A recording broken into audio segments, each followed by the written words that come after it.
2022 সালের পরে অ্যাপেল কিন্তু আর কোনো রেড কালারের সিরিজ মার্কেটে আনেনি। এর পেছনের কারণটা কি? অ্যাপেল এক্স্যাক্টলি কি কারণ সেটা নিয়ে অফিসিয়ালি কোনো কিছু কিন্তু অ্যানাউন্স করেনি, কিন্তু তাও আমি 2-3টে কারণ তোমাদের সঙ্গে শেয়ার করব।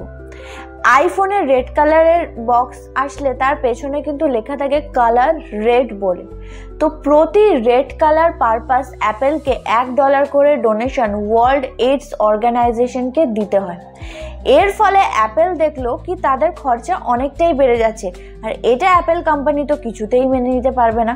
সেই জন্য তারা এটা একটু আলাদা রকম চুক্তিতে সই করলো। সেটা হলো একটা নির্দিষ্ট দিনে যত পরিমাণ আইফোন সেল হবে প্রতি আইফোন পারপাস $1 করে ডোনেশন তারা এই ফাউন্ডেশনটাকে দেবে। এবার এতেও দেখলো অ্যাপেল প্রচুর পরিমাণ লস খাচ্ছে। যেমন 2019 সালে $220 মিলিয়ন এই ফাউন্ডেশনকে দিতে হয়েছিল, আবার 2021 সালে এটা 270 মিলিয়নে পৌঁছে গেছিল। তাহলে ভাবো যে কত ডোনেশন অ্যাপেলকে এই ফাউন্ডেশনটাকে দিতে হচ্ছিল। তো এটাও কিন্তু অ্যাপেল মানতে পারবে না। সেই জন্য অ্যাপেল অলরেডি নিজের খরচা কমানোর কথা ভেবেই নিয়েছিল, সেই জন্যই তারা কিন্তু লাল কালারের ফোনটা বন্ধ করে দিয়েছিল, যার ফলে 2022 সালে মাত্র $3 মিলিয়ন এই ফাউন্ডেশনকে ডোনেশন দিতে হয়েছিল। এটা তো গেল ফার্স্ট কারণ।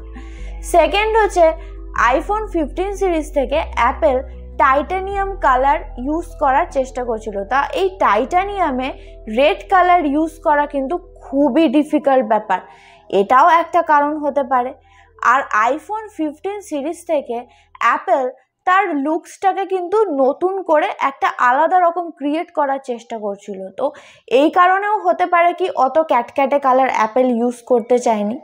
তো বন্ধুরা, তোমাদের কি মনে হয় অ্যাপেল কি তার খরচা বাঁচানোর জন্য রেড কালারের ফোন বাজারে আনা বন্ধ করেছে, নাকি সত্যি একটা আলাদা রকমের লুকস ক্রিয়েট করার জন্যই রেড কালারটাকে বন্ধ করে দিয়েছে? কমেন্টে কিন্তু অবশ্যই জানিও।